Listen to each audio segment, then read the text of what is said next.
আমি সোনালি চলে এসেছি আপনাদের সামনে নতুন রেসিপি নিয়ে।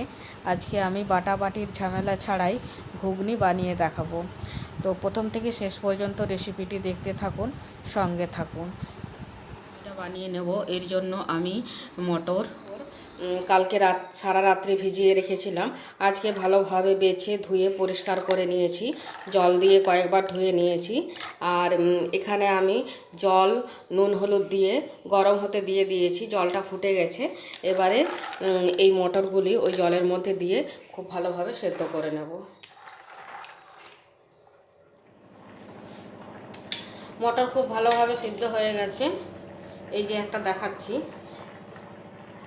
এই যে সহজেই হয়ে যাচ্ছে, তার মানে মটরগুলো সেদ্ধ হয়ে গেছে। এবারে মটরগুলো নামিয়ে নেব। ঘুগনির জন্য উনুনে কড়াই বসিয়ে দিয়েছি, কড়াটা গরম করে নেব। কড়া খুব ভালোভাবে গরম হয়ে গেছে। এবারে ওতে সরষের তেল দিয়ে দেবো, দিয়ে সরষের তেলটাও খুব ভালোভাবে গরম করে নেব। তেলটাও খুব ভালোভাবে গরম হয়ে গেছে। এবারে ওতে দিয়ে দেবো সামান্য হলুদ গুঁড়ো। এবার দিয়ে দেব গোটা গরম মশলা ফোড়ন। এর মধ্যে আছে কয়েকটা ছোটো এলাচ মুখটা ফাটিয়ে নিয়েছি, কয়েকটি লবঙ্গ, কয়েক টুকরো দারচিনি, আর আছে গোটা জিরা। ওতে দিয়ে দেব। দিয়ে এবার ওতে দিয়ে দেব এই যে এইভাবে মিহি করে কুচিয়ে নিয়েছি পেঁয়াজ, এইভাবে মিহি করে কুচিয়ে নিয়েছি আদা, আর 4টে চেরা কাঁচা লঙ্কা ওতে দিয়ে দেব। দিয়ে পেঁয়াজগুলো একটু 2-3 মিনিট ভালো করে ভেজে নেব। পেঁয়াজগুলো 2 মিনিট ভালোভাবে ভেজে নিয়েছি।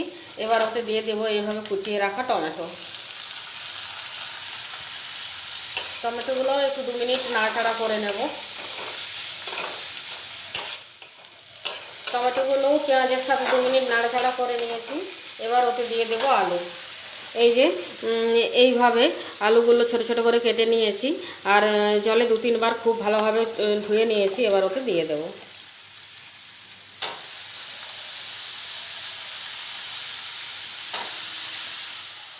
এবার ওতে দিয়ে দেব হলুদ গুঁড়ো,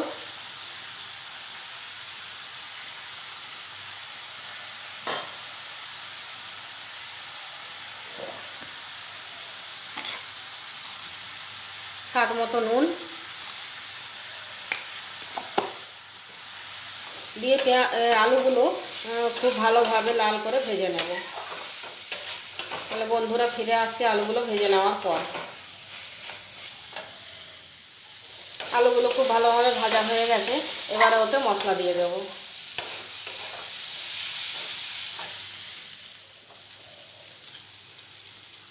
জিরা গুঁড়ো,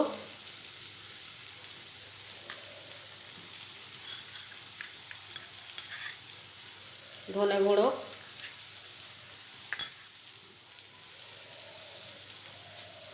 গরম মশলা পাউডার,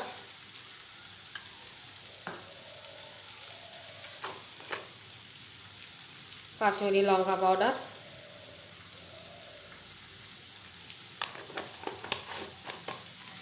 আর দিয়ে দেবো সামান্য জল, যাতে মশলাগুলো পুড়ে না যায়। দিয়ে এবার আলুটার সাথে ওই মশলাটাকেও খুব ভালোভাবে কষিয়ে নেব।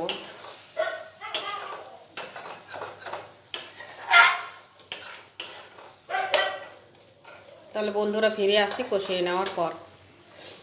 আলুটা খুব ভালোভাবে কষানো হয়ে গেছে। এবারে ওতে সিদ্ধ করে রাখা মটরগুলি দিয়ে দেব।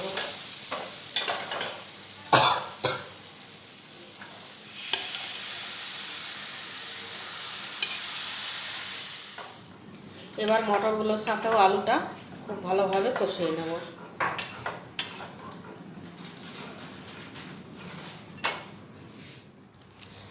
এবারে এই মটরগুলো কষতে কষতে ওর মধ্যে দিয়ে দেবো একটু কসুরি মেথি। হাতে হালকা ঘষে নিয়েছি। এবারে খুব ভালোভাবে কষিয়ে নেব। তাহলে বন্ধুরা ফিরে আসছি কষিয়ে নেওয়ার পর। এবার ওতে দিয়ে দেবো সামান্য চিনি, দিয়ে নাড়াচাড়া করে খুব ভালোভাবে মিশিয়ে নেব।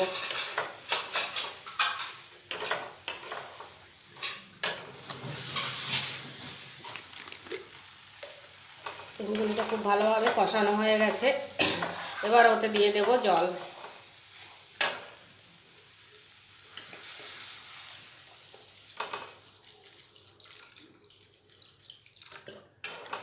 মিশিয়ে নেব।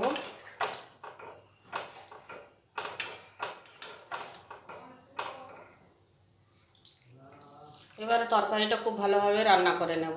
তাহলে বন্ধুরা ফিরে আসছি রান্না হয়ে যাওয়ার পর। ঘুগনিটা হয়ে গেছে, আলুগুলিও খুব ভালোভাবে সেদ্ধ হয়ে গেছে। এবারে ঘুগনিটা নামিয়ে নেব। রেসিপিটি যদি ভালো লাগে তাহলে বাড়িতে অবশ্যই একবার বানিয়ে দেখবেন, খেতে দারুণ টেস্টি হয়।